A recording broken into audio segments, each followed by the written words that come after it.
بسم اللہ الرحمن الرحیم۔ السلام علیکم عزیز طلباء و طالبات، میں آپ کا استاد محمد آصف اور آپ کے لیے آج اردو کا ایک ایسا لیکچر لے کر آیا ہوں جسے پڑھنے میں اکثر بچے کتراتے ہیں، اور انشاءاللہ عزیز آپ کو ایک بہترین اور آسان طریقے سے بتایا جائے گا۔ آپ لوگوں کی نہ ہی دلچسپی بڑھے گی اس میں، بلکہ آپ لوگ اس کو یاد کرنے اور اپنی زندگی میں اسے لاگو کرنے میں بہت ہی کوشش کریں گے۔ آئیے آپ کو اس لیکچر کی طرف لے چلتے ہیں۔ آج کا ہمارا پہلا لیکچر ہے اردو کا، یہ ہے اردو گرامر کے حوالے سے۔ اردو گرامر کے حوالے سے اصل بات یہ ہوتی ہے کیونکہ اردو گرامر کو اکثر طلباء اس لیے مشکل سمجھتے ہیں کیونکہ اس میں عربی اور فارسی کے زیادہ تر گرامر شامل ہوتی ہے، صرفی اور نحوی سے، اس لیے بچوں کو سمجھ نہیں آتی۔ اب آپ اس طرح دھیان دیجیے گا۔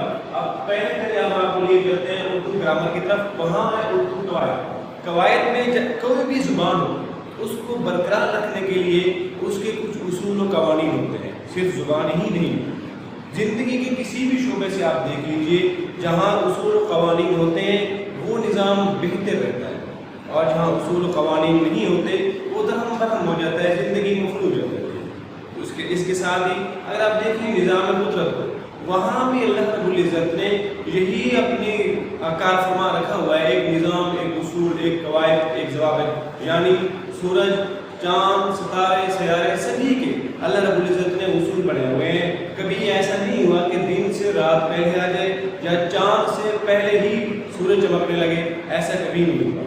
اس لیے اللہ رب العزت نے انہیں کے اپنے قوانین بنائے ہوئے ہیں۔ اللہ رب العزت نے قرآن پاک میں فرمایا وَالْقَمَرَ قَدَّرْنَاهُ مَنَازِلَ حَتَّىٰ عَادَ كَالْعُرْجُونِ الْقَدِيمِ لَا الشَّمْسُ يَنبَغِي لَهَا أَن تُدْرِكَ الْقَمَرَ وَلَا اللَّيْلُ سَابِقُ النَّهَارِ وَكُلٌّ فِي فَلَكٍ يَسْبَحُونَ۔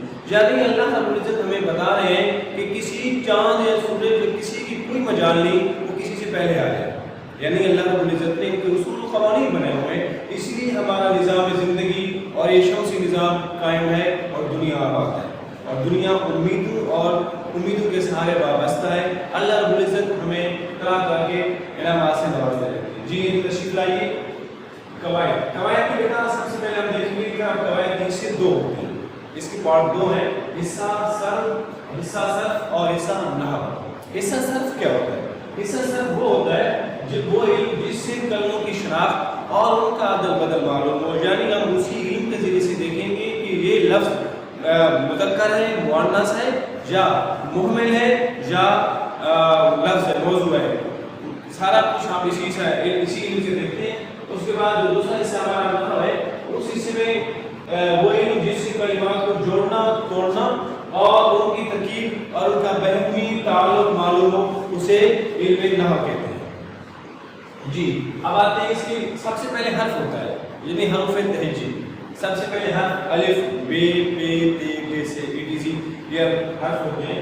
جب حرف آپس میں جڑتے ہیں تو اس میں لفظ بنتے ہیں، یعنی دو حرف آپس میں ملیں گے یا تین ملیں گے، چار ملیں گے، کوئی ایک حرف لفظ بنے گا جس کا کوئی معنی بھی ہوگا، جیسے کہ قلم، زوال، سکول، گھر وغیرہ وغیرہ۔ اور اس کے ساتھ پھر لفظ کی اقسام ہوتی ہیں۔ لفظ کی دو اقسام ہیں، یعنی لفظ موضوع اور لفظ مفعول۔ اچھا دوسری بات طلباء اس کی طرف دھیان دیں کہ اکثر طلباء تلفظ کے لحاظ سے کچھ غلطی کر دیتے ہیں، اسی حساب سے لفظ یعنی نہیں ہوتا بلکہ لفظ جانی ہوتا ہے۔ لفظ موضوع اور لفظ مفعول۔ پھر لفظ موضوع کی اقسام آتی ہیں۔ لفظ مومن وہ ہوتا ہے جس کا کوئی معنی بھی نہ ہو، روٹی موٹی، پانی شانی، یہ پتہ کس طرح چائے وائے، ایسا نہ جس کا کوئی معنی بھی نہ ہو، اس کو ہم لفظ مومن میں لے کے جائیں گے، اس کی آگے سے کوئی اقسام بھی نہیں ہے، بس وہ یہی ختم ہوتی ہے۔ لفظ موضوع کتنے اقسام آ جاتی ہیں؟ اس کی دو اقسام ہیں، کلمہ اور کلام۔ کلام کو مرکب بھی کہتے ہیں، کلمہ اور کلام۔ پھر کلمہ کی اقسام آتی ہیں۔ کلمہ کی تین اقسام ہیں، اسم، فعل اور حرف۔ ابھی ہم زیادہ ڈیٹیل میں، زیادہ تفصیل میں ابھی نہیں جا رہے، جسٹ ہمیں آپ کو ابھی ان کے اقسام کے بارے میں بتائیں گے۔ اس کے بعد انشاءاللہ جیسے آپ دوسرا لیکچر جو ہی ملاحظہ کریں گے تو انشاءاللہ آپ کو اس سے آگے جتنی بھی اقسام ہیں وہ بھی ملیں گی۔ دو تین لیکچر ہمارے ایسے چلتے جائیں گے، اس کے بعد آپ کو اس کی پوری تفصیل ملے گی جو آپ کے لیے بہت ہی آسان طریقے سے بنے گی۔ کلمہ کے تین اقسام ہوتے ہیں، اسم، فعل اور حرف۔ پھر اسم دو طرح کے، اسم بلحاظ معنی ہم دیکھیں گے۔